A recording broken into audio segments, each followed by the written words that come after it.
So one thing about the microphones is that they're just for show. So we are live streaming this to YouTube so that the public can join us in that way. And the microphones that we'll be using are actually direct audio into that feed, so it's not to amplify our voices in this room. One thing that I want to ask for, I'm going to introduce myself in a second for those who don't know me, is a little bit of patience. This is our first, we're navigating the logistics and learning about what we need and certainly what we would do differently next time.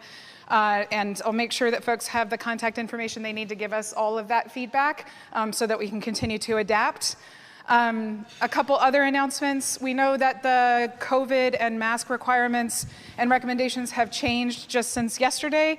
And so we'd like to just be very explicit that it's our intention to maintain physical distance as much as possible, and that if you are unvaccinated, wear a mask. If you're vaccinated, you should probably wear a mask. And we're just leaving you all to your best thinking and responsible choices.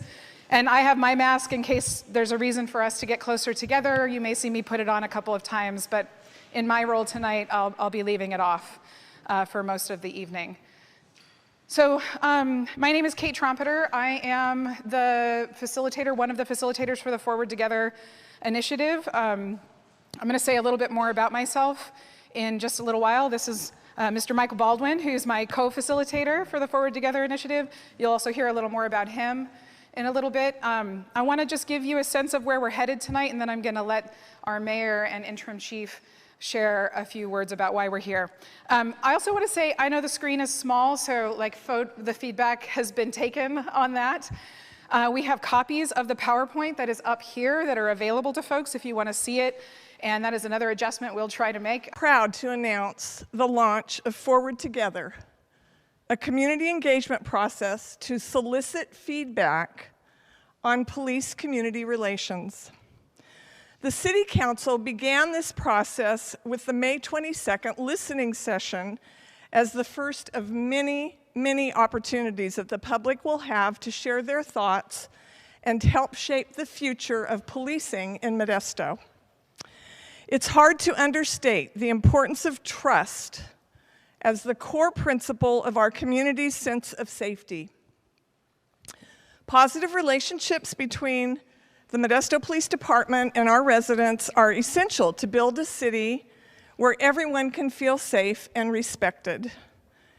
Creating and strengthening this trust requires that we all come together with an open mind to talk about what's working and what's not.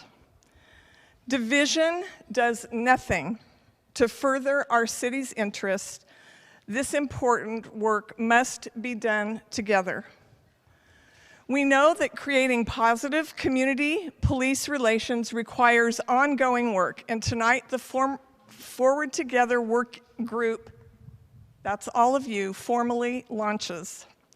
We believe that strengthening community relations requires a shared understanding of the issues and collaborative development for solutions for council consideration.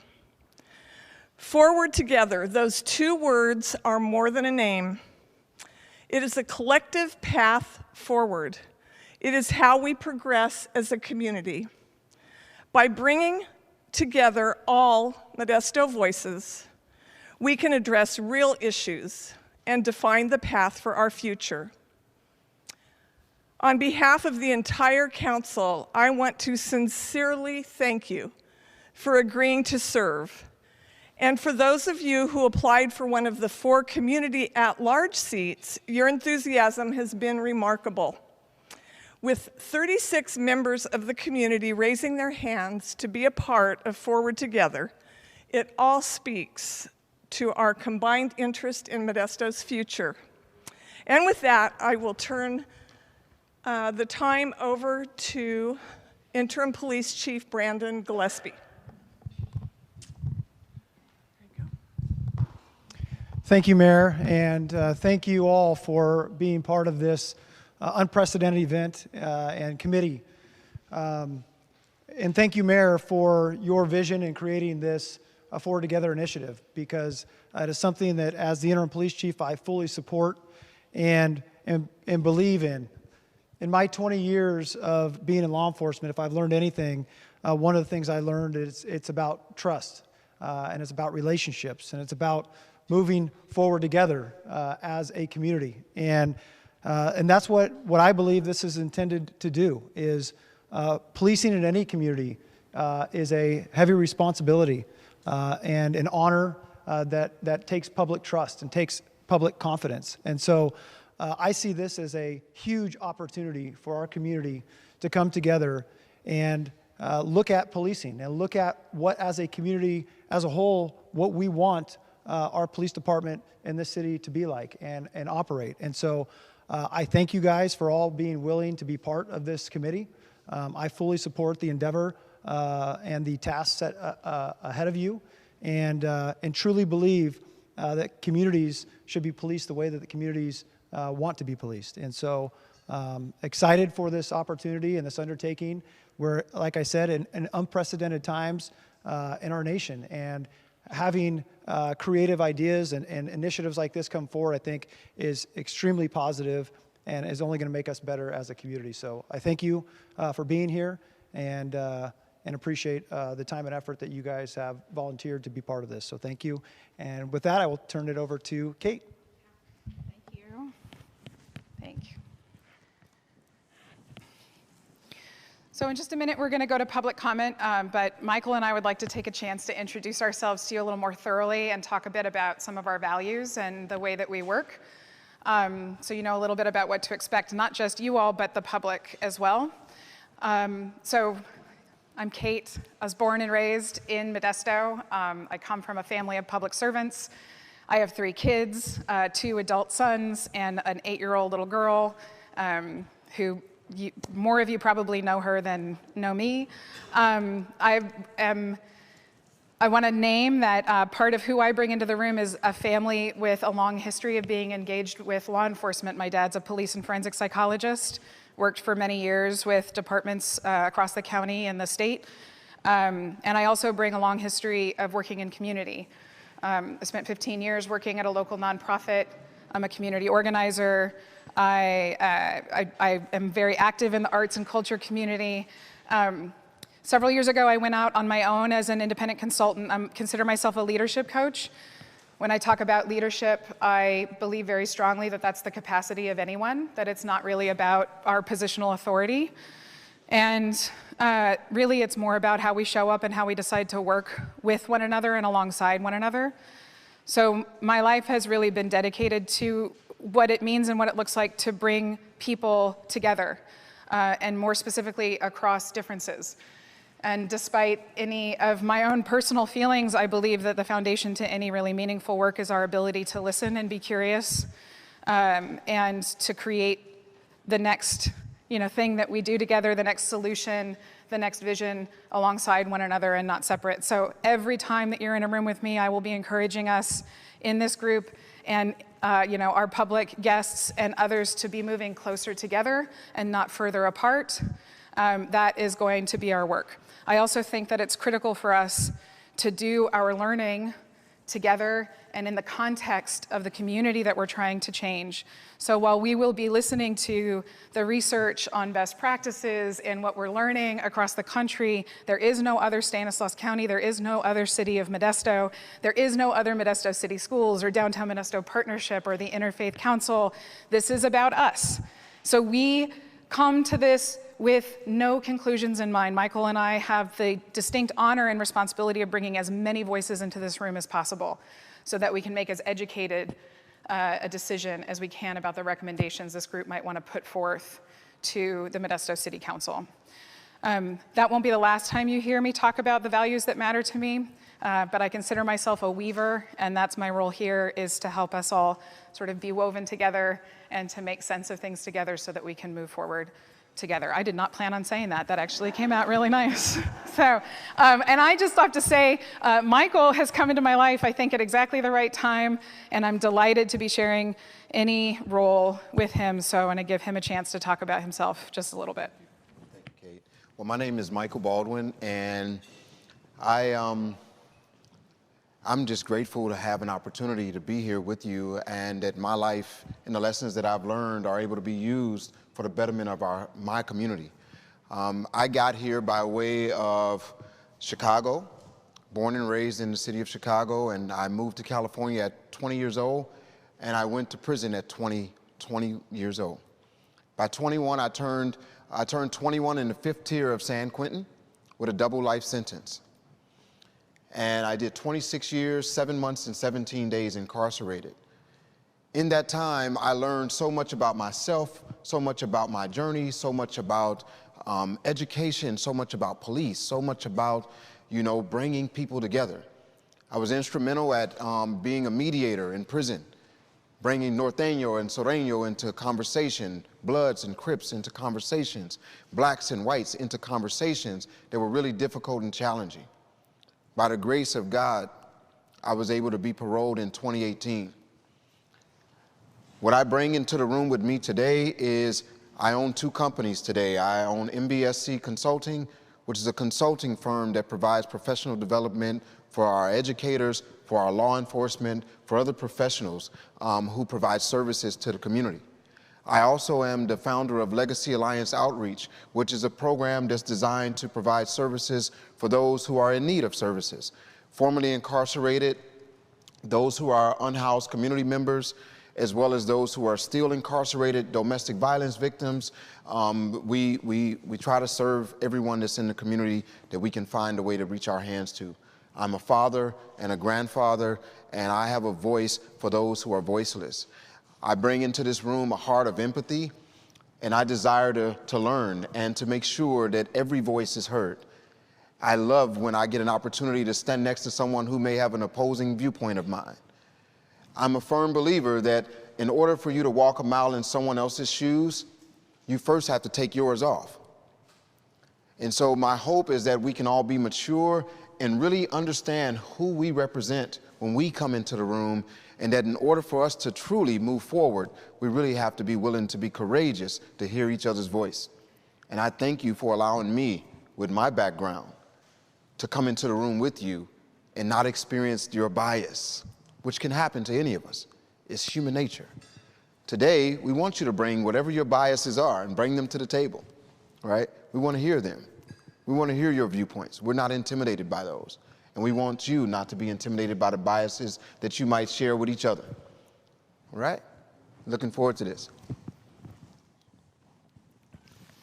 So I think the last thing I want to say about the role that Michael and I play is we've been asked to help get you to the finish line, which will really just be the beginning for a lot of other people. So we're responsible for moving this process forward. And at the end of this process, the hope is that y'all have come up with some recommendations that we're going to hand to the City Council. And then the City Council gets to make decisions about what they want to do. But we are committed to bringing in as many voices as possible in this group and beyond, and getting us to the finish line. So I'm going to open us up for public comment at this point. I want to just say a couple of things. First, thank you very much for joining us. On a Tuesday evening, and I mean, thank you to all of you too, but thank you to the public for being with us. For all of our large group meetings, we will have a portion of public comment. I do want to remind folks that this particular group doesn't have any jurisdiction over city issues and things of that nature, so if there are public comments that are related to the agenda for this evening, we'll invite them now. I know we have one blue card, Kalua? Correct? And is there anyone else, maybe by a show of hands, who didn't get a chance to fill out a blue card but would like to speak?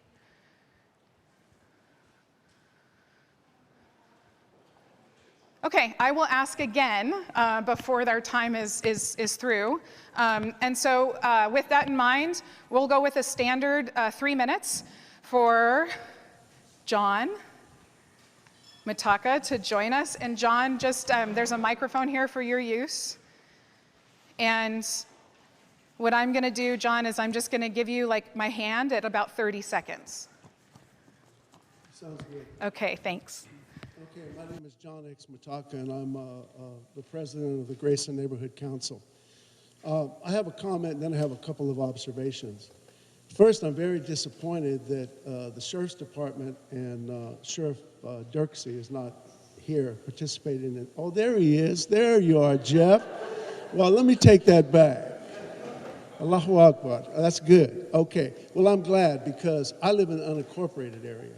And Modesto police don't come in my area, but there's a lot of areas within the city limits, technically, well, they're in the city limits, but they're considered unincorporated, where the sheriff's department comes and the Modesto Police Department doesn't respond. So we need the sheriff's department and the Modesto police at the table, number one. Okay, so I'm glad to see Mr. Dirks here. Second, just an observation is, I know that there's no Zoom call-in for this meeting, and I think that that's an issue because there's several people that don't want to come out in person, and with there not being a Zoom, they can send an email or they can leave a voice message, but that's not quite the same as getting your voice heard by everybody that's here. So I would encourage you to go back to providing some form of Zoom wherever you meet. I know probably today there was another meeting, but you know, I think that's important. I know there's a Spanish interpreter here, but as you can see, I don't think that interpreter is going to get used. And that's because I don't think there's been enough outreach to the Spanish-speaking community about this particular issue. So that's some work that the community needs to do to make sure that that happens. And then the last thing is the observation, because I know the hand's getting ready to come up shortly. But, you know, I came here tonight, and I got here a little early, and the front door was locked, so I was standing outside. And there were 3 Modesto police, young men, 2 Mexican young men, bicycle police, and 1 white young man, bicycle police. And, you know, I know police are taught to observe. That's part of what, you know, keeps them alive, to be quite blunt. But I noticed, I was just waiting there, and I noticed the 2 Mexican cops, they didn't really pay too much attention to me. They were having a conversation. But the young white police officer, he kept like, I call it sizing me up. He looked me up, he looked me down, and he kind of gave me this frown. That's the best way I could explain. So I'm sharing that because that's the type of stuff that causes problems in my community. Don't come, you know, to a place where I'm coming to mind my own business and disrespect me like that. So anyway, thank you for your time. Thank you, Mr. Mataka. Yeah. Would just like to see if there's anyone else who's joined us that would like an opportunity to make a public comment at this time.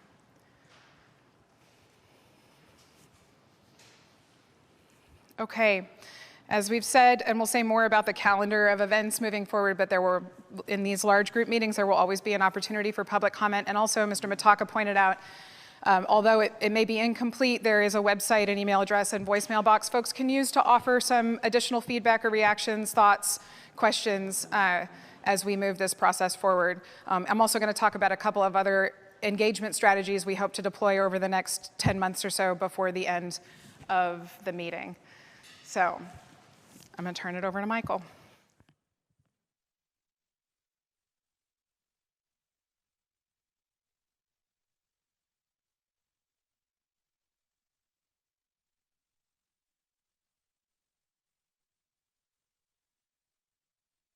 I think it's really important for us to recognize that there's some people that are not in the room that you do represent. I want this chair to be a reminder to each one of us that there's people that we have that are connected to us, that are counting on us to remember them during this process. And so this chair being in the middle of the room is an example or a reflection or a piece or a point of reference to remind us that we're not here just for ourselves, that there's people who are connected to us that are counting on us. And as you introduce yourself, I'd like to know, who do you bring in the room with you? And there's a few points that you can name. You can say your name, the organization or the community that you represent, and who is it that you bring into the room with you? Who is it that you bring into the room with you? And how about we start right here? There's a microphone right there. And after you use the microphone, there's some wipes so we can, and then we'll pass this around so that you can wipe it down. Is this on? It's on? Yes. All right. Okay. I guess you all can hear me, I hope. My name is Linda Mayo. I'm the mother of 2 adult daughters with schizophrenia and schizoaffective disorder. Linda, can I ask you to stand if you don't mind? Oh. Because it'll allow your voice to project a little bit. And that mic is connected to the feed, but it's not, you're not getting any sound out here. Okay, so, you want me to start over? Yeah, thank you. Okay. Does it go up anyway? My name is Linda Mayo. I'm the mother of twin daughters with schizophrenia and bipolar schizoaffective. I'm a NAMI Stanislaus member. I'm a stakeholder in the Mental Health Services Act Committee. I'm an advocate, which it was my team, I don't want to say our team, there were 3 of us that got the Laura's Law enacted here in Stanislaus County. I have a passion. That chair is filled with seriously mentally ill people, and that's my passion, that aren't getting the services that they need and are ending up in the hands of police where they don't belong. And it's a tough job, and I don't expect them to know how to do it, but I have, deal with the mentally ill so much, but I have participated in the CIT trainings as a family member. So when I read stories about different interactions between the mentally ill and the police, there's a part of me that feels really troubled that my message didn't get through. And I want that message to get through because it'll be better for everyone. And I'm not here to bash the police. You guys are very necessary, and I want you here. I just want to improve the relationships that occur when you're having to deal with someone with a serious mental illness. I've had interactions with my daughters with police on several occasions throughout the years, and some have been really wonderful experiences and some not so wonderful. And I'm hoping that this venue will promote that into a more effective relationships between the two. Thank you so much, Linda. We're so happy that you're here, and your voice is necessary. Let's write that down for you. Thank you. Right. Hi, everybody. I'm Josh Bridegroom, CEO of the Downtown Modesto Partnership. I represent the downtown community, largely property owners, business owners, my board of directors, leaders in the community who are active in the downtown area. We obviously have a great interest in this because the concentration of activities that occur downtown are much greater than they are in outside areas, and functional policing is very necessary to manage the downtown in a positive way for our constituents, and also for the good of those who are being policed. So, very, very interested in helping to bring this conversation forward, and grateful to be a member of this committee. Right. Thanks, Josh Bridegroom. We're really glad that you're here. Yeah. All right.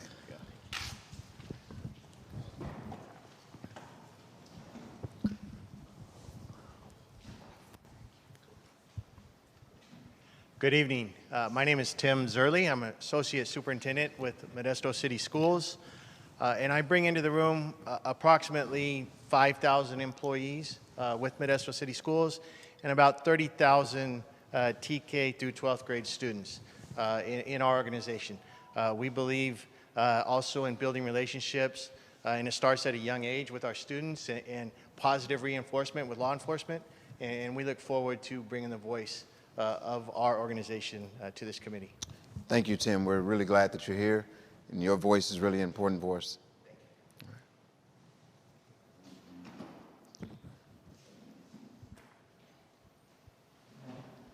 Good evening. I'm Mayor Anguiano. I'm an attorney. I'm also an immigrant. I came here when I was 15 years old. I had to drop out of school when I was young. I've been around here in Modesto, around 45 years, except when I was in school and I worked in San Jose a couple of years. I have 8 children, 2 are attorneys. I represent the Latino Community Roundtable. The Latino Community Roundtable, one of the goals is to advance and improve the conditions of Latinos in this county, the social condition, including that, political, economic, but the social condition.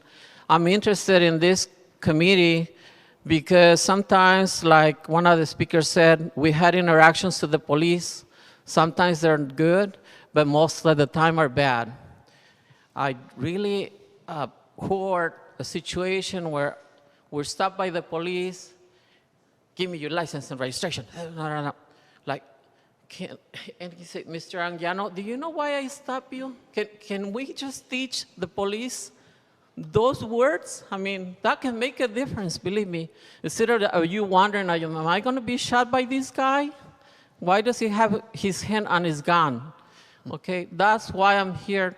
And to speak for those on that empty chair, immigrants, I'm a professional, I'm an attorney here downtown, so I care about what's going on downtown, what goes out in what happens in the community, in the Latino community, on Cross Landing Road, in the west side. I live in the west side. And so you see sometimes that the police, does not act as professional as they should. And sometimes they do, and so we're gonna give credit for what it's worth. But I hope that we can work something together and hear my bias and your bias that you're welcoming, but hopefully things will turn out good for the best of the community and improve the relationship with the community and the police. Thank you. Absolutely. Thank you, Aaron. Thank you. Good evening. My name is Wendy Bird, and I'm representing the NAACP. That's the NAACP, National Association for the Advancement of Colored People. I forgot for a moment. Anyway, I bring into the room a long history of civil rights advocacy. I've lived in Modesto for 32 years, and I want to bring a message that some of the new things that we have discovered through the George Floyd use of force act that everyone saw with your own eyes, that's nothing new for a lot of people. Because for African Americans in particular, and people of color, use of force has been a part of our history from all along. And so I'm hopeful that we can respectfully challenge the issues that are out there. And I like the coming the four together, because I think the only way to do this is that we not talk at each other, about each other, but that we sit down and talk with each other. So I appreciate this opportunity. Thank you, Wendy. We're really glad you're here. Hi, my name is Tom Helm. I am the communications chair for the Stanislaus County chapter of the American Civil Liberties Union, or the ACLU. I'm also the co-founder and co-project director of Valley Improvement Projects, a local nonprofit that focuses on social and environmental justice issues, including for over 10 years now, interactions with law enforcement accountability.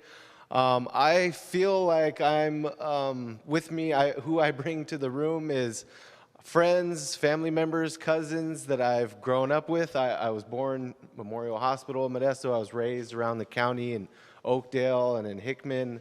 Lots of family members that grew up in Modesto and Turlock, pretty much all over the county throughout their whole lives. Cousins, friends who, some may be involved in activities they shouldn't have been involved with, some that were just maybe raised in a neighborhood where they dressed and acted a certain way to survive or to, to kind of get through their adolescence. And I've seen them, interact with law enforcement in a different way when I see law enforcement interact with maybe me dressed this way walking down the street now, whereas when I was 15 and maybe dressed a different way, I got talked to differently, and I've seen that.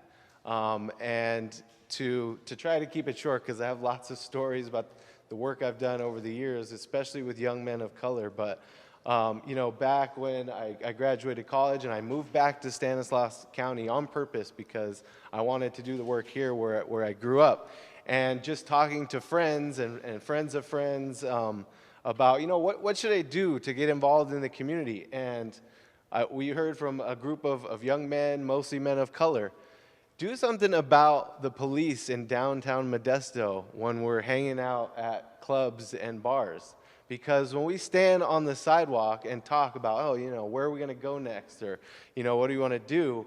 If we stand there for more than a few minutes, a car pulls up next to us and we get a flashlight shown on us and we get asked, what are you doing here? You need to move along. And other people, other groups of people, maybe depending on the way they look and they dress, aren't going to be approached like that. They're not going to be told to move along. We want them shopping at downtown businesses and going to restaurants and stuff like that.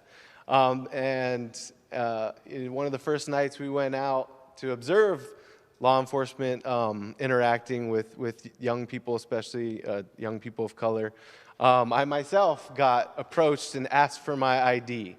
And you know, whether it was the right thing to do or not at the time, I refused because I felt I had done nothing wrong. And next thing I know, I'm being put in handcuffs. I'm being put in the back of a police car.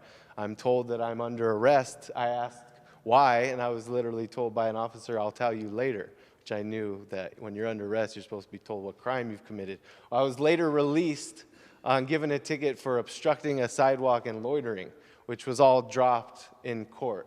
I have tried to maintain an open mind. That's why I'm here today. I'm not just, you know, I'm not protesting out front and saying, you know, all cops are bad. I'm here to see what we can do, but I am representing a point of view that maybe a lot of people haven't even seen and think doesn't exist, and I'm going to keep an open mind for both sides. So thank you, Thomas. Thanks for having me.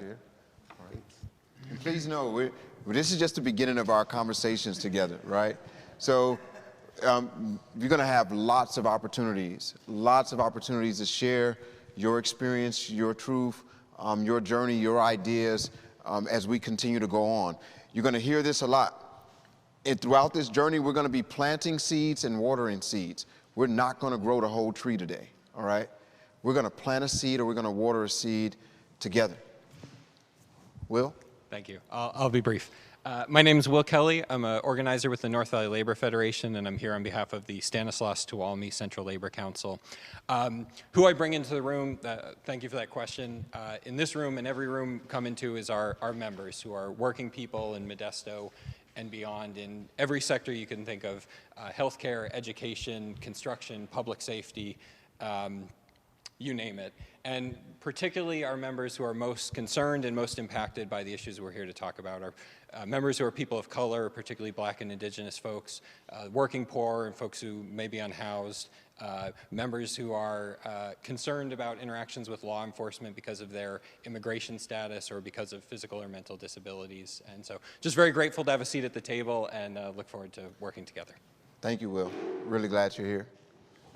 Hi, my name is Brad Hahn, and I'm here representing Modesto Neighborhoods, which is an organization that helps bring neighborhoods together to try and work on issues. And most of the neighborhood associations have developed through some kind of an issue that happened in their neighborhood, and we try to help connect these folks with the people that actually can do something about it, whether it be police or public works or the city manager's office or the sheriff or whoever that is.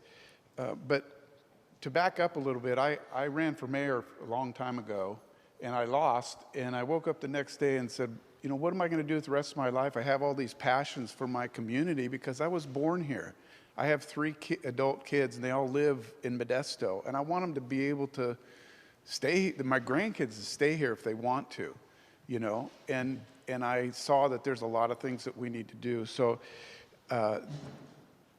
I got involved with Focus on, I woke up the next day and I said, okay, well then I'm just better get to work. And I've worked harder now than I ever did when I was on the city council, which is kind of amazing. But anyway, I got involved with a group about Focus on Prevention to try and get to the root causes of issues in our community.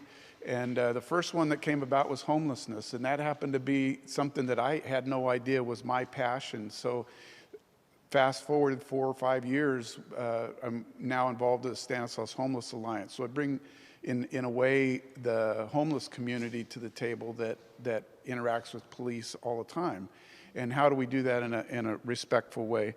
So I'm all about doing what we can do for Modesto. And one thing that I always remind people of is my wife loves me, and she disagrees with me all the time. So disagreeing is not an issue. We can still work together and disagree. And I would say that generally all of us have the same goal, and that's to have a better community. And how we get there, we're going to fight about that until the cows come home. And so, that's right. But that's why I'm here, is to try and help bring the process to make our community better. Thank you, Brad. Good evening, everybody.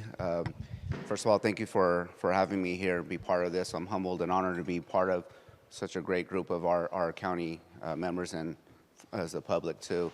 My name is Johnny Garcia. I am the president and CEO of Central Valley Hispanic Chamber of Commerce. I'm also on various boards here in the community. I've been here off and on for the most part of my life. After graduating college, came back.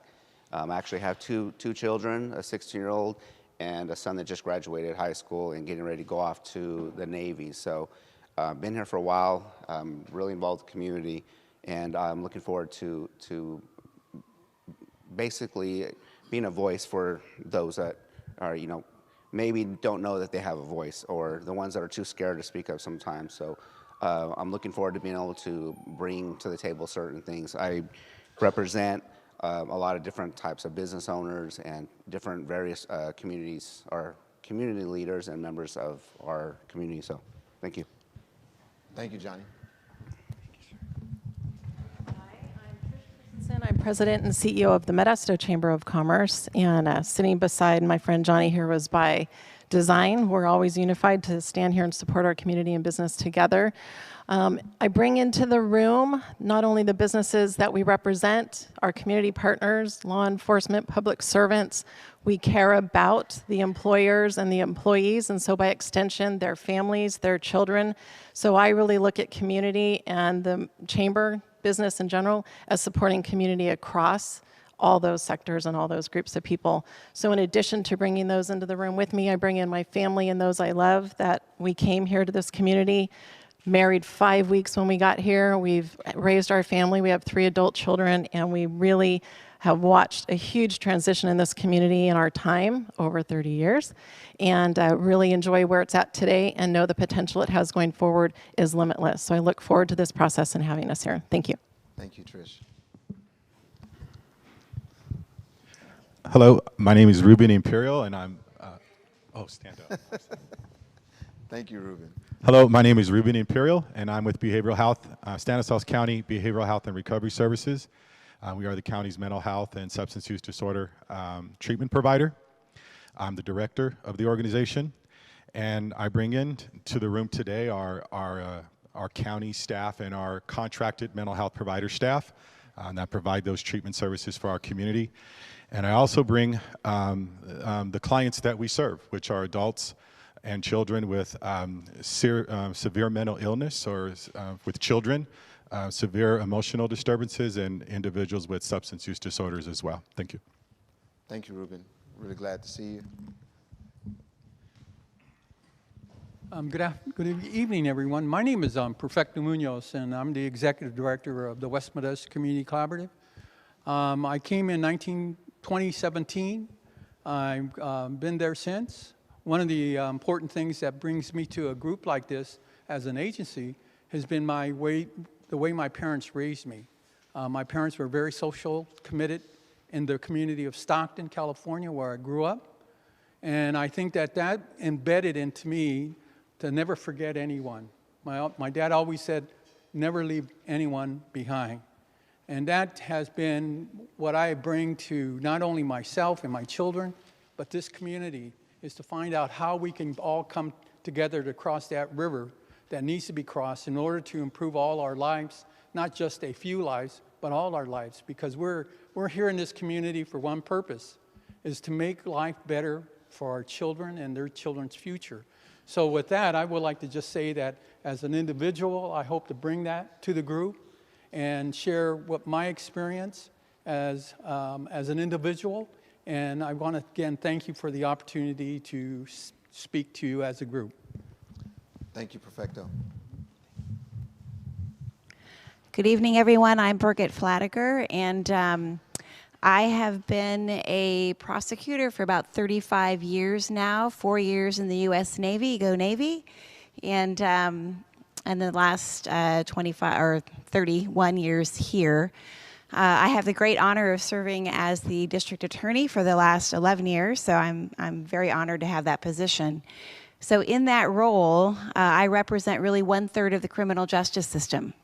The prosecution side, the other side, of course, being the criminal defense attorney side, and the judiciary, the judges. So when you ask who I bring in the room with me, most people don't really think about it when they think about prosecutors because they're thinking about the people that we prosecute.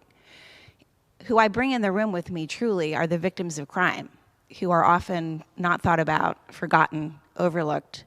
And those are the people that I think really need to be remembered as part of the process. Thank you. Thank you, Birgit. Really glad to have you here. Good evening, everyone, and I am the other 1/3 of that equation. We represent the Public Defender's Office, and in my role as a Public Defender's Office, we bring every man, woman, and child that we have ever represented in that office for this community and all other sister offices.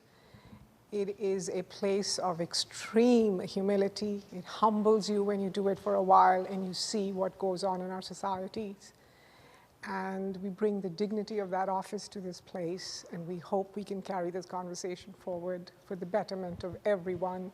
I do urge that all of us who hold offices, we try and remember, it's a lesson that we learn every day in our office, that we are public servants. The part of the servants is quite emphatic in where we come from, and that's another angle we bring to your table. Thank you. And what was your name again? Sweena Pannam. Nice, thank you.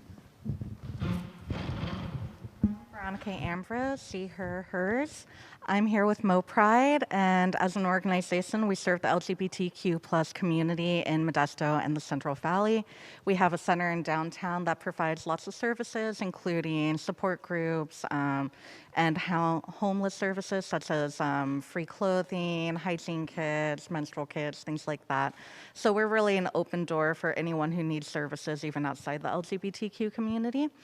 But as a representative of that community, the people I bring in with me are the LGBTQ community members who suffer from mental health issues at a much higher rate than their general cohorts, and those who are forced out of their home and are homeless and do not have services and supports, those who are forced into survival sex work, and who are afraid to go to police when they are victims of violent crimes because they are living that kind of underworld life, but it's due to how they're forced to survive and how they're forced to get a roof over their head for a night or to have a meal for that day. So I think about all of that, and especially Black trans women whose average life expectancy is 35. That is just unacceptable. And as a community, we need to do better to support everyone, including the LGBTQ community. So I'm very happy to be here, and thank you. Thank you, Veronica. We're happy to have you here, too.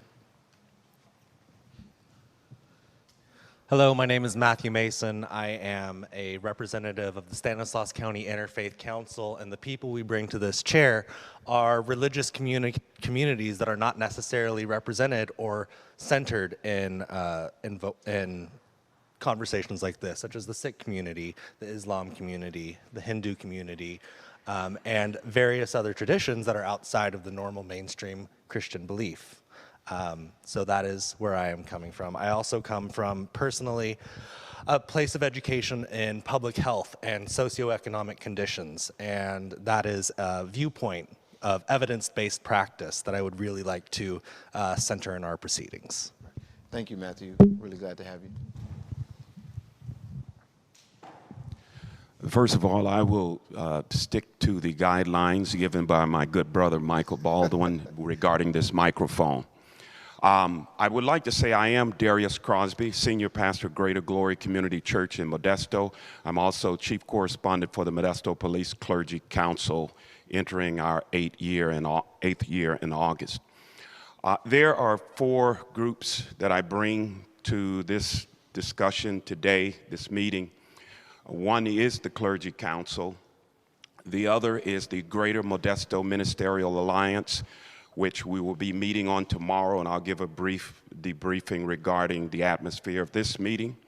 The other is the Staff of Life Ministry, Stanislaus County, and this is a strange one, the Crystal Clear Awards for Outstanding Community Service. And perhaps later you'll find out in our discussions why that is one of the groups for this meeting. I came to Modesto 29 years ago, installed out of a church in Fresno, installed as the youngest pastor in Modesto. Perhaps later you'll find out why I was told that I was too young to be so serious by my older friend pastors and different community leaders. But thank God that I stayed serious. God bless each of you. Yeah, thank you, Darius. And of course, I have to follow the pastor. So good evening, everybody. I'm Jeff Dirksey. I'm the sheriff. Most of you probably know that. And Burgett, I'm going to start off with Go Army. So since you threw the Go Navy in there. Obviously, I represent really kind of four different aspects of our community. One is obviously law enforcement as the sheriff. Just like Chief Gillespie, as a law enforcement executive, we represent our agencies and the communities that we serve through our efforts. And then I also kind of represent the flip side of that because I run the jail in Stanislaus County. And anyone that's arrested in this county gets booked into my jail. So I think it's important to bring that up because depending on where our conversation goes, there may be some stuff to talk about there. Third, I represent the county. And now not really in terms of the county government, that's not my intention, but as the sheriff's office, we serve the entire county, specifically the unincorporated areas. And while my profession is generally the same as Brandon's, we do the same thing. It does look a little bit different sometimes when you're up in Del Porto Canyon or out by Knights Ferry or something like that, just in how we act. So that may have bearing on our conversation as well. And then the final group that I want to talk about is Project Resolve, which is a very similar effort that we have had in the county. We started that 12 months ago. We're actually in the process of what I refer to as PR 2.0, Project Resolve 2.0. And many of the folks in here are part of that as well. And actually some of you who weren't part of 1.0 are probably in this room, will be included in 2.0. But I bring that up because the conversations that I foresee us having here, we've wrestled with some of those same issues in Project Resolve over the last 12 months. And so I think there may be some things that we've learned that we can talk about. So anyway, thank you. Excellent. Thank you, Jeff. So, welcome. We've heard a lot about who's in the room. It's so important for each voice that's in this room to be heard, to have space, to have validation, and obviously we have one more voice that has just showed up in the room. And so we want to welcome Dan. We'll let you get a chance to get seated, and once you get seated, we'll give you an opportunity to introduce yourself. But in the meantime, I just want to share a really brief story with you. There's a story about these four, we'll call them 4 cows. And there was a lion that was stalking these 4 cows. As long as they were together, the lion couldn't get them. So the lion decided that he was going to try to isolate them. So he went to the brown one, the white one, and the yellow one and said, hey, that black one over there, he's different from us. He thinks he's better than us. You guys should let me eat him. And they conspired with each other and they said, go ahead, eat him. So the lion went and he ate the black one. The next day, the lion saw the white one and the yellow one together, and he went to him and he said, hey, you know that brown one over there? You know, he's not like us. He's a little bit different. You guys should let me eat him. And they said, go ahead. So the lion went and he ate the brown one. The next day, he went to the yellow one and he said, that white one, man, he thinks he's all that. You should let me eat him. He said, go ahead, eat him. So he went and he ate the white one. The next day, he came to the yellow one and he said, I'm going to eat you. And the yellow one said, man, I was eating the day I let you eat the first one. So important for us to recognize that there's forces outside of Stanislaus County. There's things that happen in the world, but it's important for us to find a way to stay together throughout this process. Even when we disagree, just stay at the table. If we stay at the table long enough, then the process will make us a better community, whatever way you all decide. the process will allow us to be a better community as a result of it.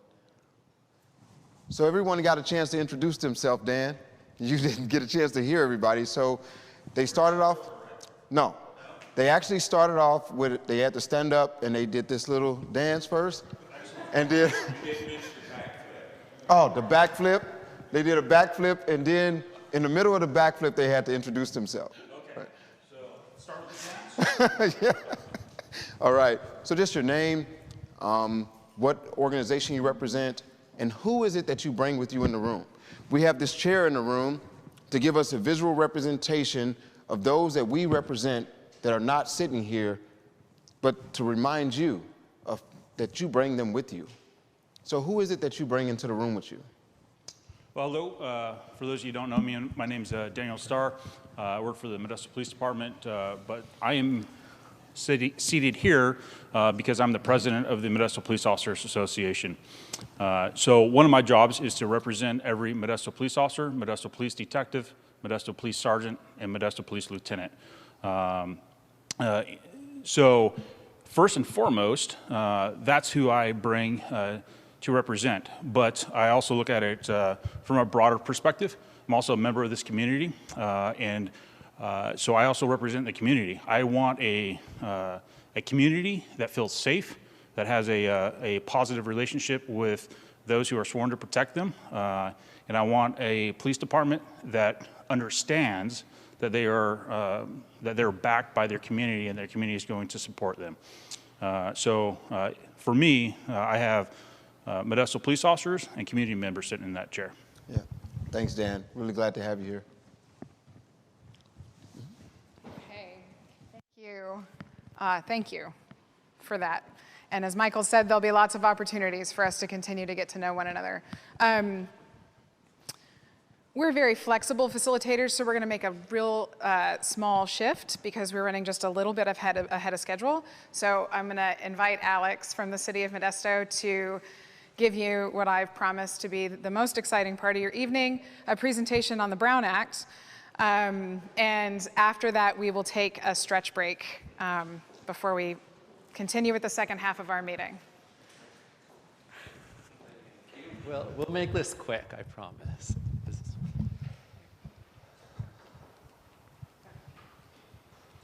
So the Brown Act is the state's open meeting law to ensure that the public can participate in public meetings and be a part of all public bodies. And the basic requirement is that meetings of legislative bodies shall be open in public. So we're going to run through what that means briefly. We can cover all of these things to do. So the main issue is, what is a legislative body? You may think, what are we? We're a group of volunteers. We're here to discuss a really important issue, but we're not elected.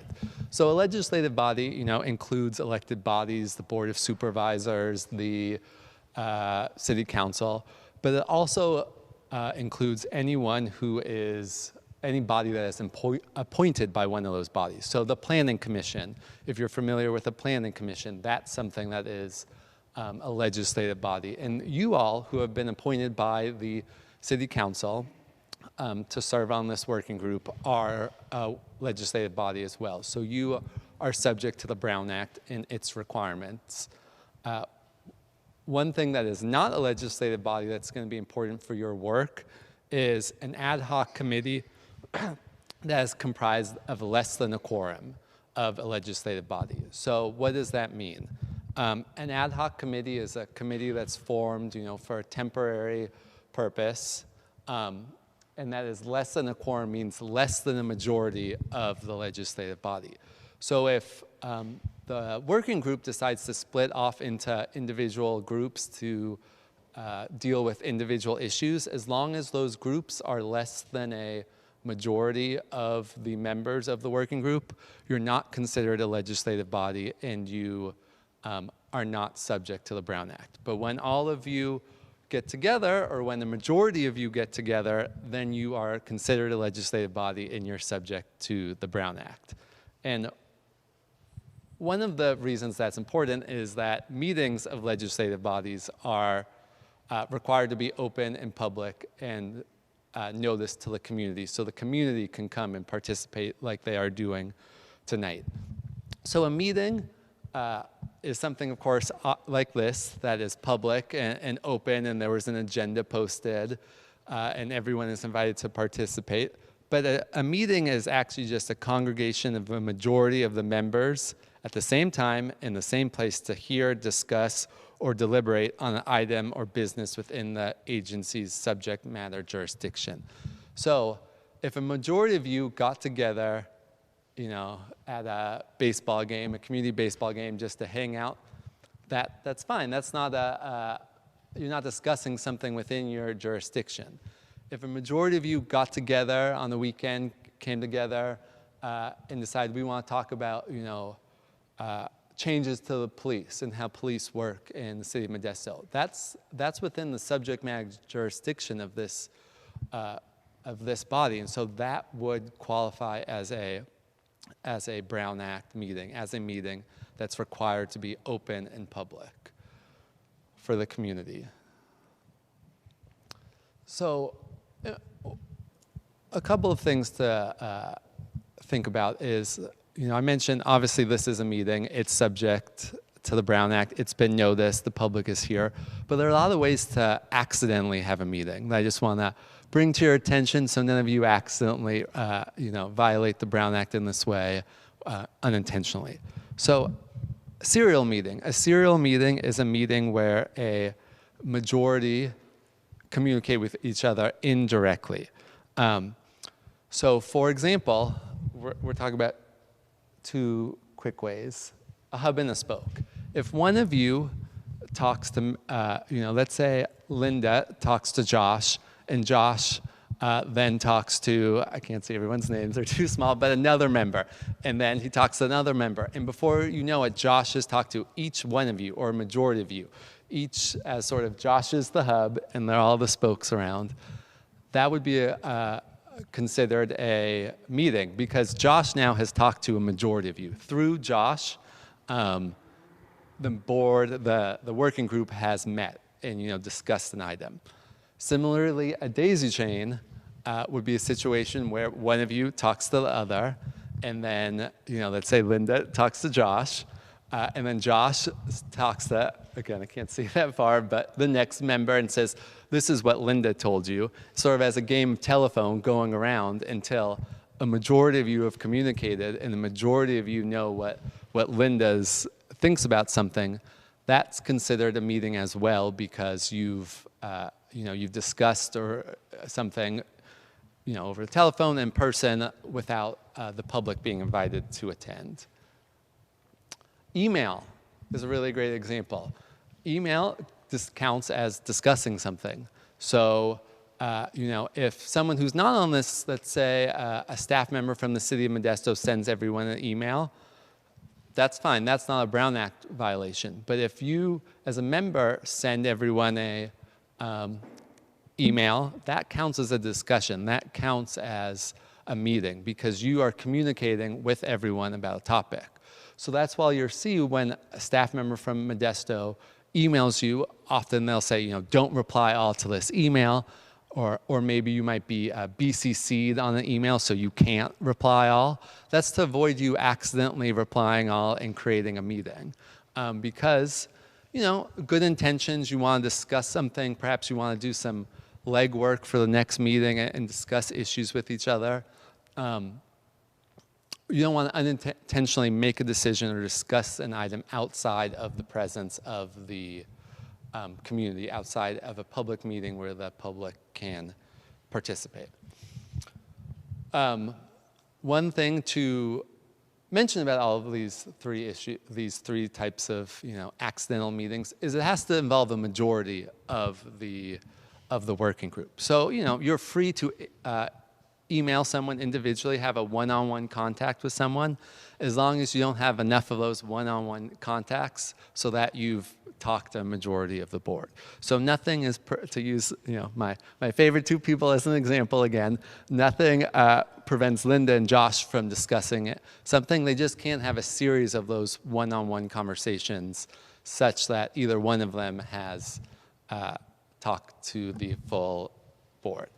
Now, this is a new thing, a new law that went into effect this year, and it's a change to the Brown Act regarding social media, because social media, the Brown Act was adopted, decades ago, and, the internet, let alone social media, was not something the legislature was considering when they adopted the law.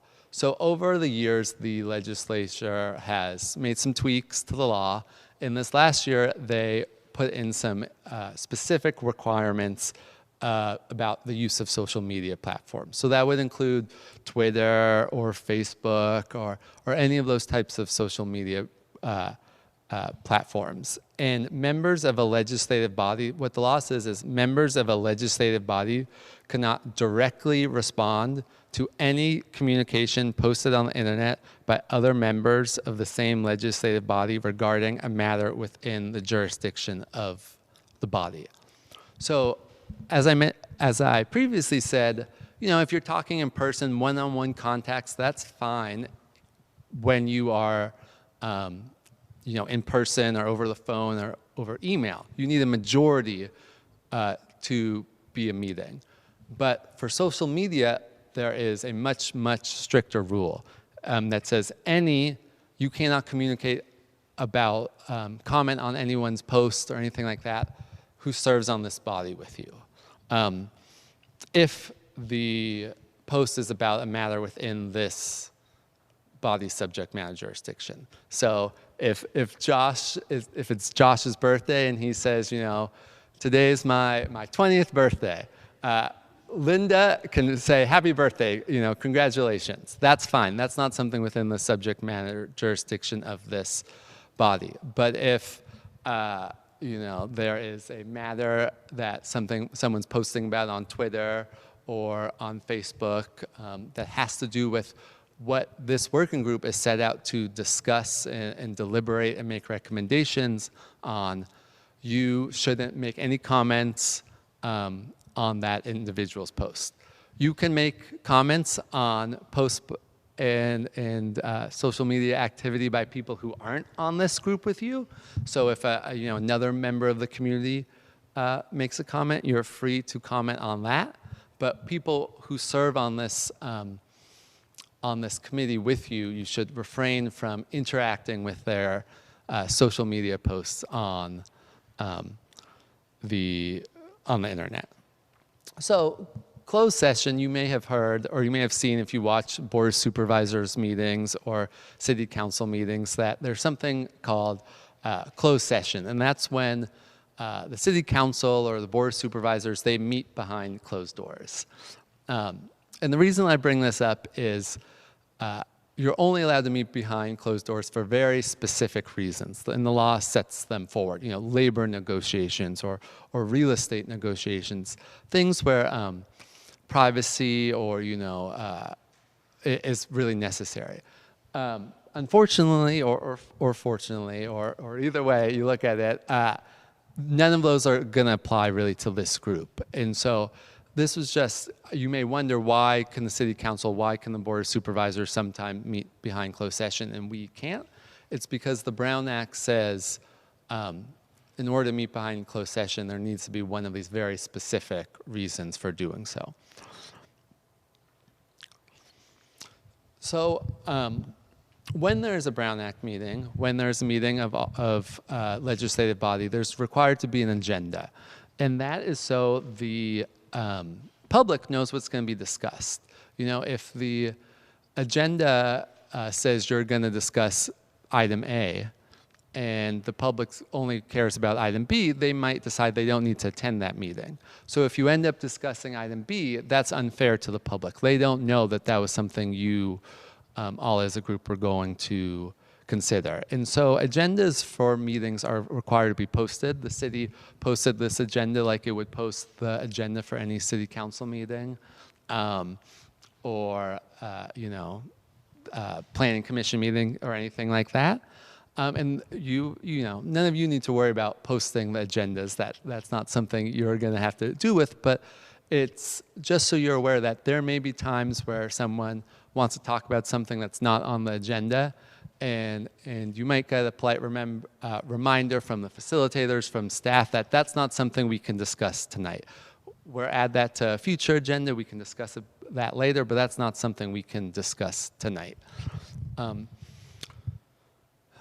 There are exceptions for emergency items or urgency, what's known as an urgency item, and those are items that have come to the city's attention, to the working group's attention after the agenda was posted. So you'll see if you happen to look at the agenda tonight, there's an item that says items too late for the agenda.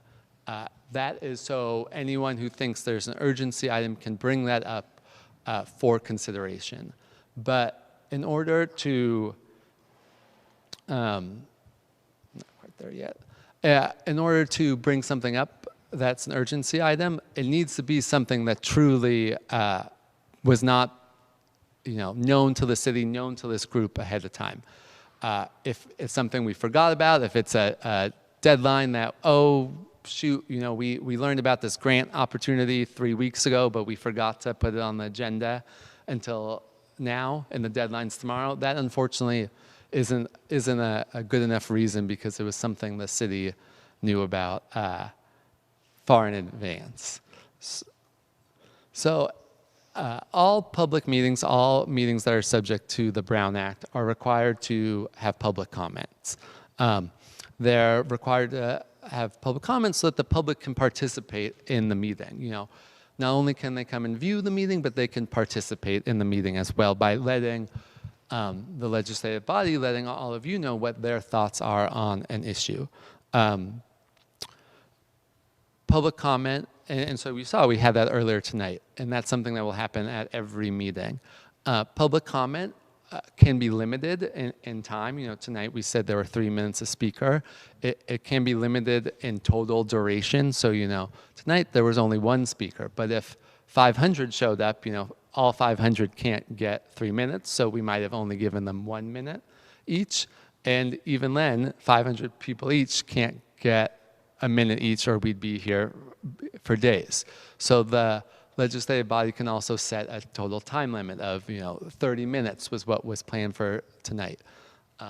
So those sort of neutral limits are okay. What is not okay for limiting public comment is to say, you can't talk about that, you can't say that negative thing, or we don't like your opinion on something, you can't comment, or only people who have this position can comment tonight. All public commenters have to be treated equally. So if public comment, if there's more public comment than can be accommodated at a meeting, we wouldn't ask anyone what they had to talk about. What we would just do is we'd either randomly select people based on who had submitted cards, or do a first come, first serve. Whoever submitted their cards first would be chosen, but it would be totally sort of viewpoint neutral.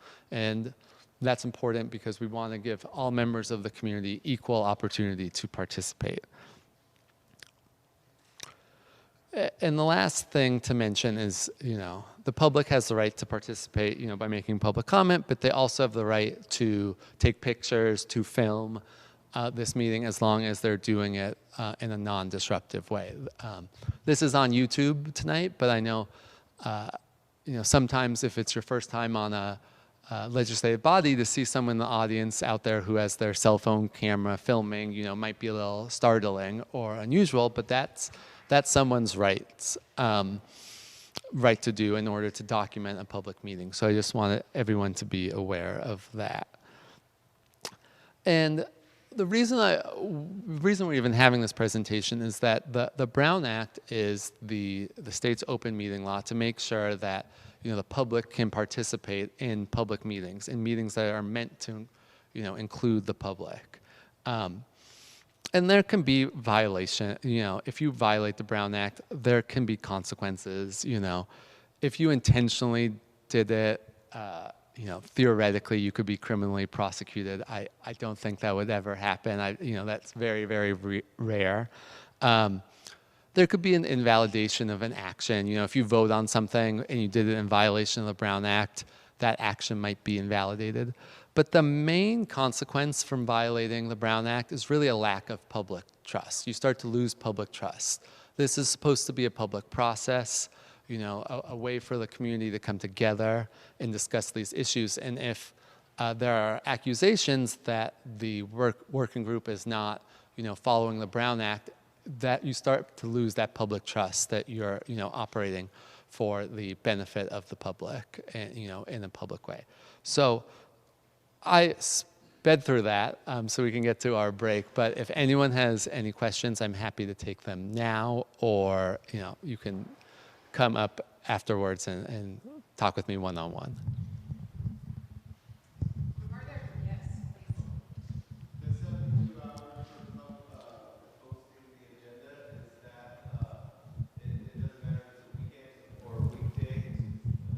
Yeah, so the question was, the agenda, there's a requirement that your agenda for a regular meeting be posted 72 hours ahead of time.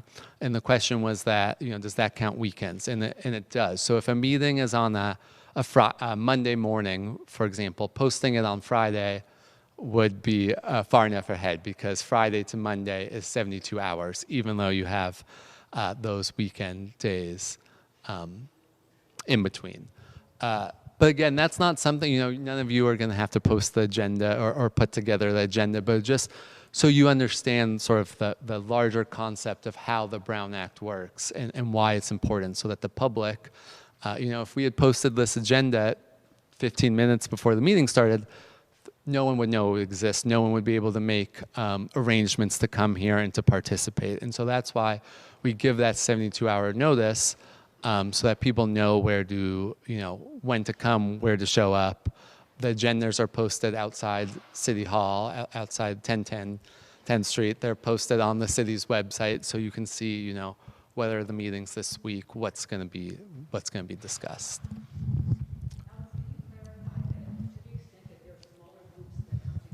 Yes. So I mentioned that, you know, ad hoc committees are not subject to the Brown Act. So if a small group of you come together to discuss something, as long as it's less than the majority of you, and you don't, you know, have two small groups that are communicating with each other over telephone conference, those small individual meetings are not subject to the Brown Act, so you don't have to have an agenda posted for those. You know, you might choose to, but it's not a requirement. You don't have to have, you don't have to allow the public to participate in those meetings. You can discuss sort of anything you want in those smaller group meetings, as long as those meetings are less than a majority of this body. Yes.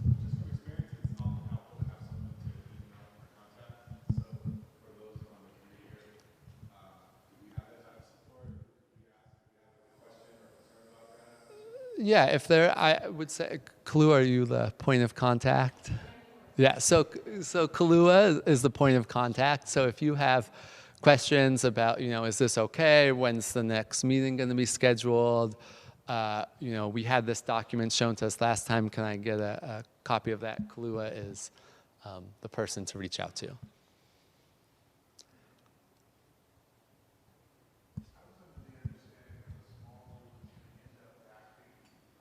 Item that they're discussing. If the small group is going to act on that item, they're discussing as a whole group later that that's subject to the Brown Act. And I'm referring to council committees. Those are, but if it has to do with the subject matter, connecting it. Right. So the question was, you know, he thought that if small groups act on something ahead of time that the larger group is going to discuss, is that subject to the Brown Act? And the example he used was the council committees, because all of the city council's committees are subject to the Brown Act. The reason the council's committees are subject to the Brown Act is they're permanent. They're not ad hoc. They're not just for a short period of time. So, you know, you know, those committees are permanent. If the council appointed a special, you know, ad hoc committee to plan a July 4th celebration, you know, that's not permanent. They have one task. That would be an ad hoc committee not subject to the Brown Act.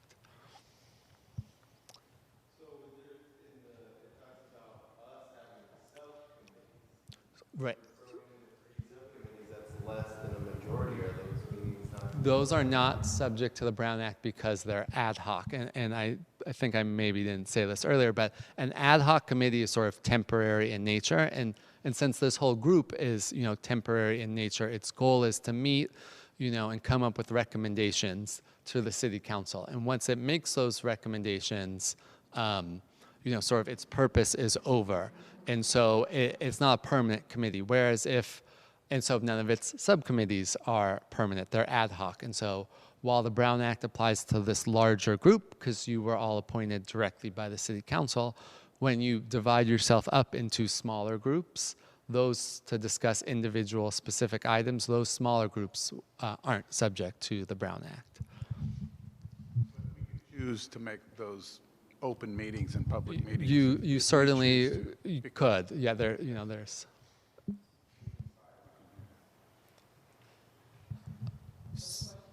Could you voluntarily, comply with the Brown Act?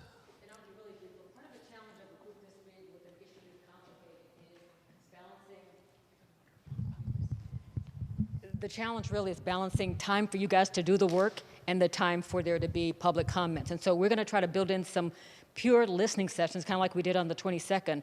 But we also want to create some places where there's kind of silence and you can focus on the 3 themes that we're going to ask you to kind of identify as a priority. So the answer is I think the group will have to have that conversation in terms of the question that you asked, Brad. Did I answer the question? So unless there are any other questions, I believe I'll turn it back over. Thank you. We're going to go to a break in just a second, but I'd like to just expand on one thing. Part of our role, and Michael and I to sort of guide us through this, but it's the role of all of us, is to help create the conditions for us to be successful.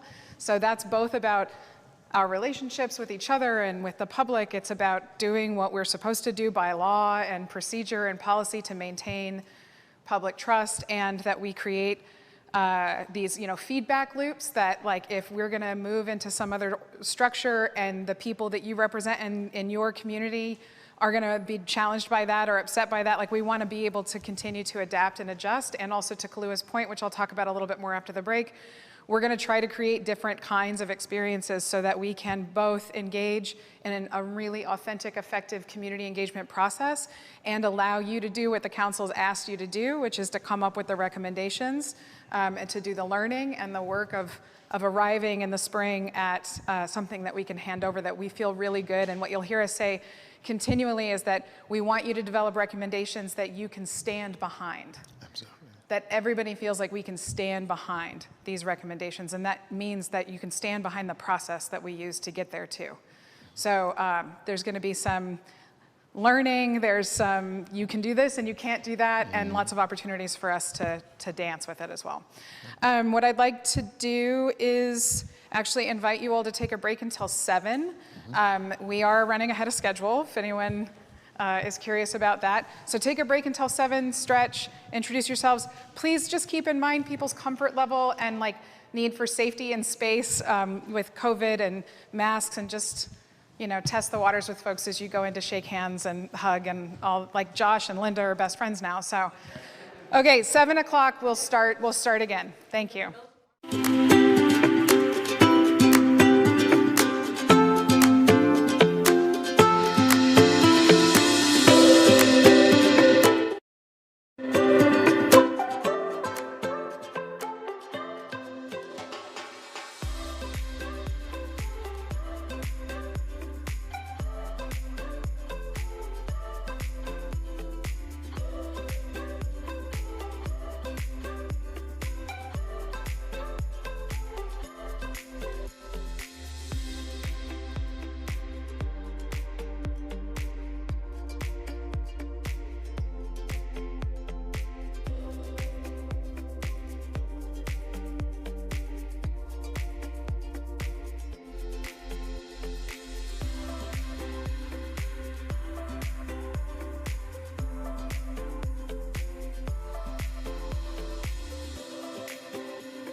Thanks.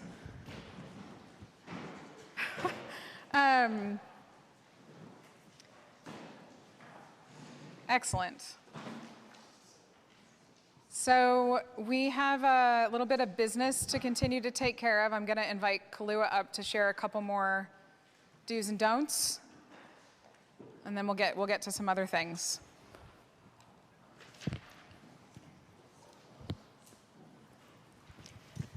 So first, I want to thank you for coming, and then to say we really don't mean to bore you to death with all these rules. So this should be really straightforward. A couple things I want to talk about. One is kind of interacting with the media, and only to the extent that you guys are now a body that is going to be making some voting and some decision making and some recommendations to council. So ideally, if you're approached by the media, you can talk in general about the work of the group. You should not be talking about the specifics until something's been voted on. So you can talk about ideas, you can talk about how you feel, but you can't speak on behalf of the entire group because until the group has taken an action. So, and I think the other part of kind of the public commenting in general is to the extent that you all agreed to come with an open mind, to resist the urge to give your opinion if in fact you haven't heard all the facts. So just kind of, it's important work.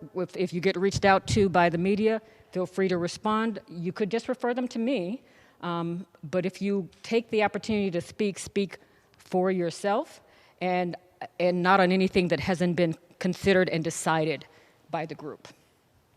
Pretty straightforward, not a whole bunch of rules or slides for that. The second thing, it's kind of this question of confidentiality. It's a public group. You guys will be talking about things, but I think in terms of how you ultimately want to work together is to respect kind of the honor of the conversations. And so that if you're having a conversation with a colleague, whether it's the whole group or not, but certainly if it's smaller groups, just be aware that the trust is a huge part of you all's working together, just like trust is a part of the community and the police. And so not a whole lot of rules, just think about what the behavior might be taken as and not acting and speaking on behalf of the group. Pretty straightforward. Any questions? The second thing, sometime tonight, we're going to ask you to do a couple of things. One is we've got these here, and Kate will get you there. But earlier we mentioned the 36. Can I go there? So we mentioned 36 applicants for 4 chairs. So what we'll want out of tonight is some of you to raise your hand to be on some subset that will work with our staff to get some process so that you look at the applications. This group ideally could do some interviews and then make some recommendations to the full group by the meeting on August the 7th so that we can fully constitute you guys plus 4, and then you'll put the train on the tracks and you guys can get started working. So kind of a couple of projects for you to do tonight is think about kind of whether or not you want to be part of the hiring process. Also, I guess the question is about leadership. So you're a big group. Clearly there needs to be a chairperson, ideally a vice chair, so give some thought, and I think the decision is at the next meeting, but give some thought to what role you'd like to play, if any, in terms of leadership for the group, and that would be kind of helping organize. We would expect that there be a chair, a vice chair for the entire group, and then to the extent that these smaller groups happen, we'll have some leadership at those. I just really wanted it to be in the PowerPoint that you'll take away. Our proposed way forward, and I'm using the word proposed because we, as I've mentioned, are flexible, and ultimately the process needs to serve us and the community in getting us where it is we've been asked to get, which is to make recommendations to the council. So we are proposing that we have our full group meetings. So we're meeting once a month. Would be just like this, likely in the same location, thanks to Ann Ensley. And that is the opportunity for the public to join us, for us to be very clear and transparent about what we're learning and what we're doing, to invite public comment. And then after the listening session, the city council identified 3 areas that they were asking this group to focus on, and you can see those up here. It's alternative response models that ensure the right type of response and resources are applied to a situation. You have accountability for police conduct decisions and how they impact the Modesto community. And then you have policies and procedures that support safety, fairness, equity throughout the department and the community. So what we're going to ask folks to do before you leave tonight is give us some sense of whether or not you might have interest in being on one or more of those subcommittees. And we don't have any expectation people are going to do more, but we do want you to know you have the choice. And no decision's going to be made this evening. We're really just trying to test for like where the energy is. So if every single person in the room wants to belong to one subcommittee, then we're going to need to work with you on how we make sure we have diverse representation across subgroups.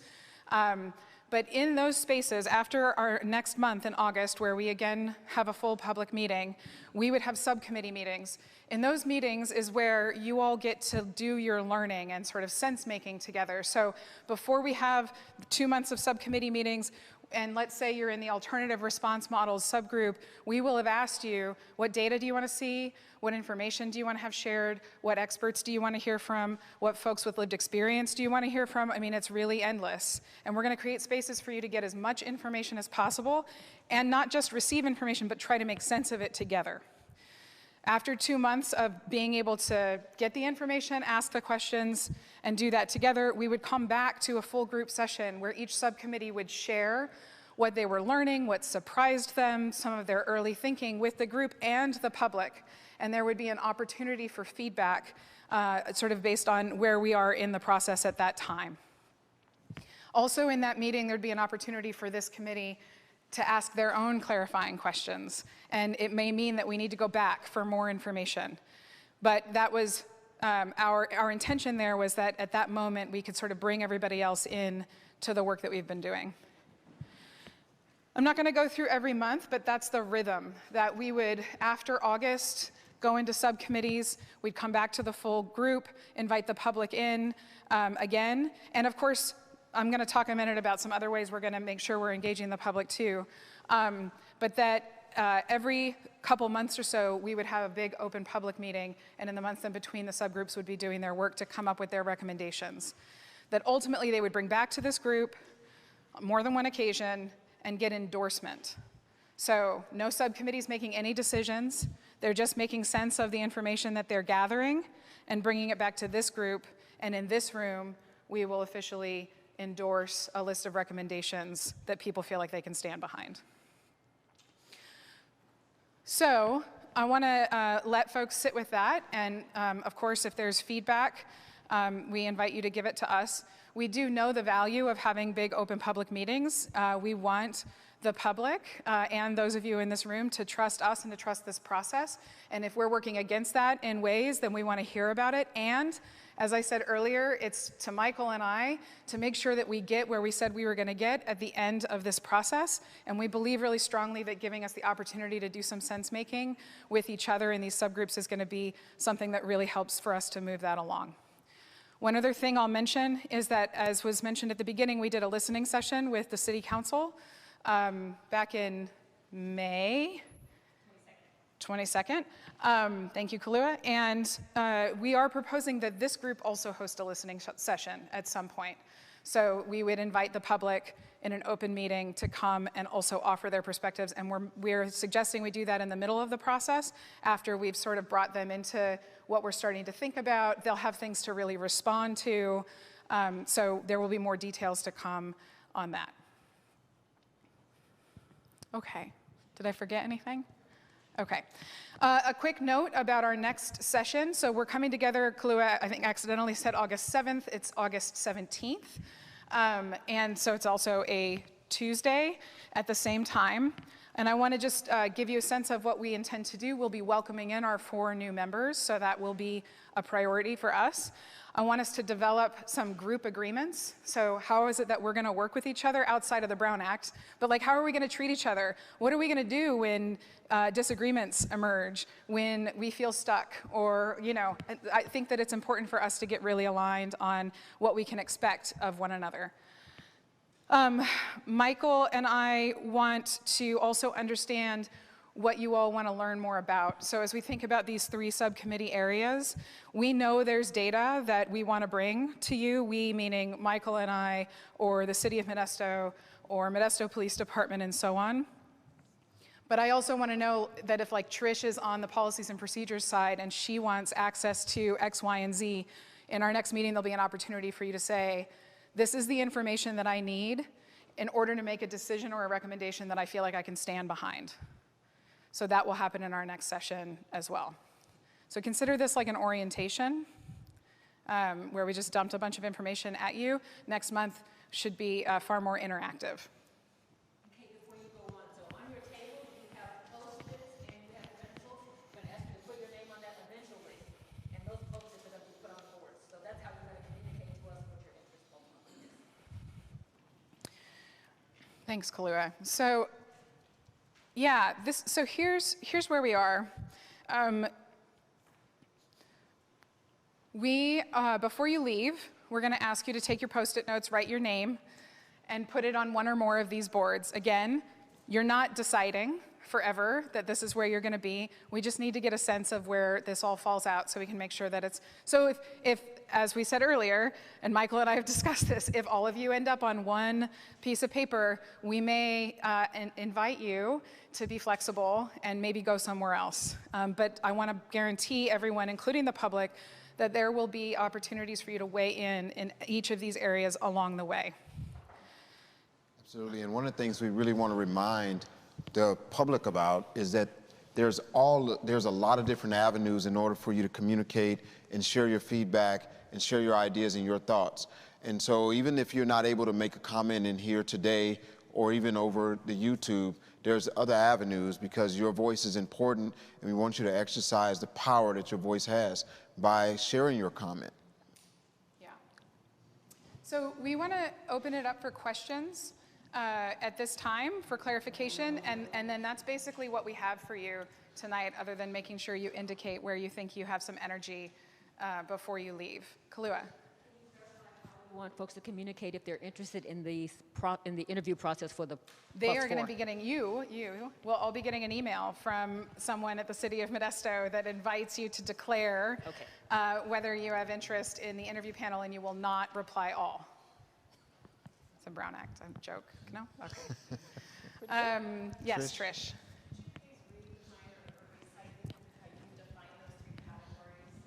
Yeah, the question was, can I read these and define the categories again? And when we're done, you'll be able to stand up and walk over here. Well, I'm going to do it anyways. So we have policies and procedures that support safety, fairness, and equity throughout the department and the community.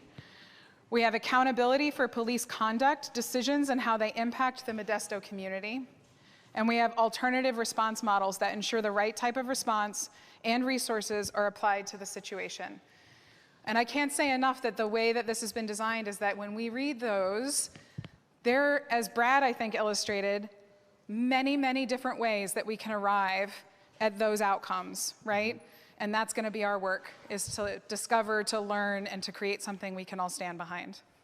And Kate, if I'm correct, those 3 areas were selected as a result of the listening session. As a result of the listening session. They were themes. Yes. What questions can we answer that may feel like they're for the good of the group? We'll hang out too if there's other questions, and actually, so yes, and I want you to have the microphone, so I'm just going to make people wait a minute. Go ahead. To clarify how the subcommittee meetings would work, so if there's 3 different subcommittee meetings in September, there'll be 3 different meetings sometime in the month of September. Yeah, so that is one potential complication. Doesn't feel like the right word, but the subcommittees will all have a meeting every month that we don't have a full group meeting. So if you're on more than one subcommittee, you're going to more than one meeting in a month. Okay. Other questions for clarification? Yes, Birgit. Yeah, microphone. We're going to give you a mic. Very minor. Looking at the slide for the next meeting, it looks like a half-hour meeting. Is it a half-hour meeting? Absolutely not. Thank you very much. And to be clear, So I may be leaving early. yes, excellent. Thank you very much for that. We'll take that into consideration for sure.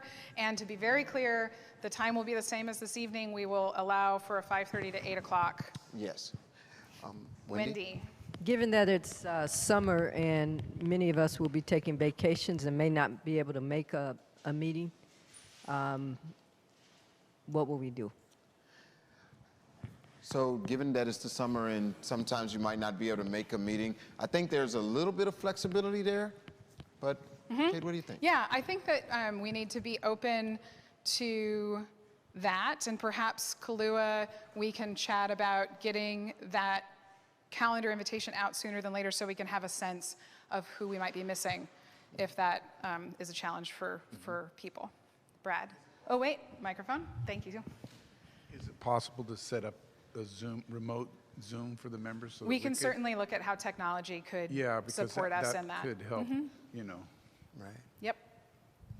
Especially for the subcommittees. For this meeting, I mean, it has this infrastructure based on the Brown Act that has to take place, but for the subcommittees, that might be a larger possibility. We can figure it out. Yeah. Great questions. What else? Any other questions? Go right ahead. I would love to have the whole meeting series sent to me as a calendar invite. Yep. Yeah. I'd love to have the whole meeting series sent to me as a calendar invite, so it's just on my calendar. This one I had to put on my own calendar, which is fine, but it's just helpful if that's done for me. Generally, I just have a lot of other things that I have to manage on a day-to-day basis. Noted. Thank you, Josh. Yeah, no, I think we can help with some of that. Yeah. And I also want to just be clear, so I believe we can make sure that this PowerPoint is made available to folks, and we'll also add Kahlua's contact information to the end of it. And certainly Michael and I are available, but Kahlua is your point person from the City of Modesto if questions arise, as was pointed out earlier, about the Brown Act or the process and so on. So we'll make sure that everybody has all of that. And we just want to remind that there will be public comment at every large meeting. So every time we have this gathering, there will be public comment. We want to make sure that we have the public here and that we have access to the public comment. If there's comments that are made over the week, those comments are brought in and will be shared. And so we want that voice. We can't reiterate that enough. We really need the public's comment, and we really need you all to exercise your voice. And so, is there any other questions? Wait for the microphone. They're going to bring you the microphone. They're going to bring you the microphone. Thank you. What if you want time to think about what committee, subcommittee you want to join? Can we let you know later rather than sticking it up today? Yes, absolutely. And that's so again, tonight is really just about us getting a sense of where, we're going to do this again in our next meeting where you actually make a decision about where you want to spend your time, over the next several months. Right now, we really just need to get a sense of where folks are gravitating towards. And if that's not clear for anyone right now, please don't feel like you have to do that. I actually want to reiterate one thing that Michael said.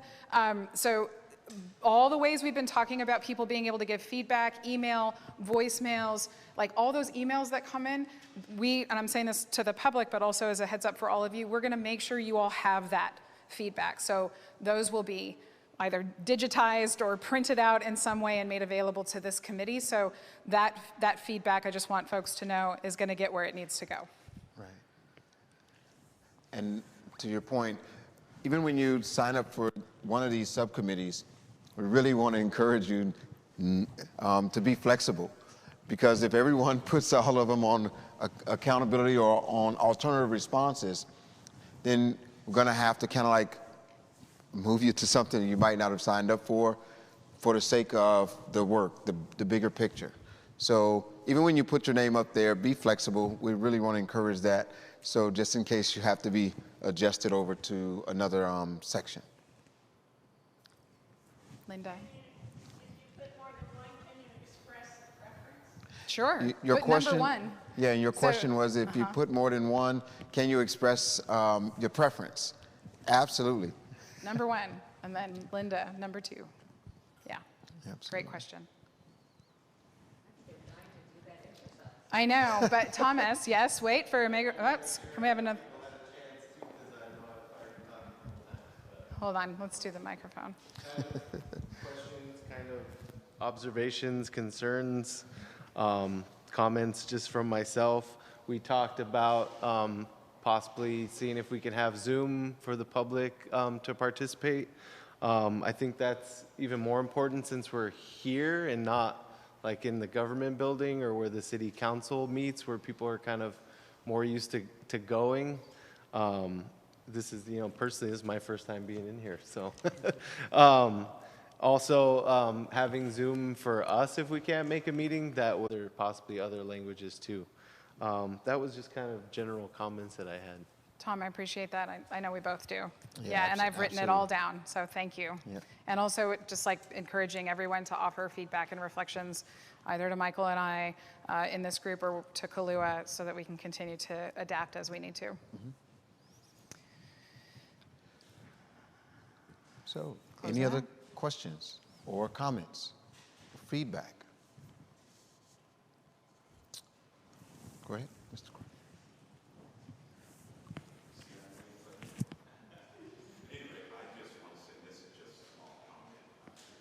There are a lot of communities all over the nation that are actually moving forward. But what I like about this is the terminology, moving forward together. And that's where we will find success. Like I said, I just wanted to throw that in the midst of what we're doing. Thank you, Reverend Crosby. Yeah. Right. You want to Close it out. close it out? You do it. All right. So, tonight was just the beginning of our time together. And when the community comments, those comments are to you all. They're expressing their viewpoint, they're giving you feedback so that you can get behind a recommendation so that you can make a decision, an informed decision, so that you can give a recommendation that you can get behind. That's really what this is all about. It's about us being open so that we each can get filled with information. And as Kate mentioned earlier, if there's individuals that you need to hear from, then you make those recommendations and you speak that, and our responsibility is to get them so that you can hear from them. If there's data that you need, if there's information that you feel like you lack, if there's whatever it is that we can do to make sure that the process moves forward, we're going to do our best to do that. Just really want to appreciate you all for being a part of this Forward Together process. And if there's nothing else that you need to express, I want to welcome you to leave and to have a really pleasant evening. And don't forget to put your sticky note up on the board. And if you want to do 3, you can put 3 sticky notes, right? There's no limit to your sticky notes. Well, 3 is your limit.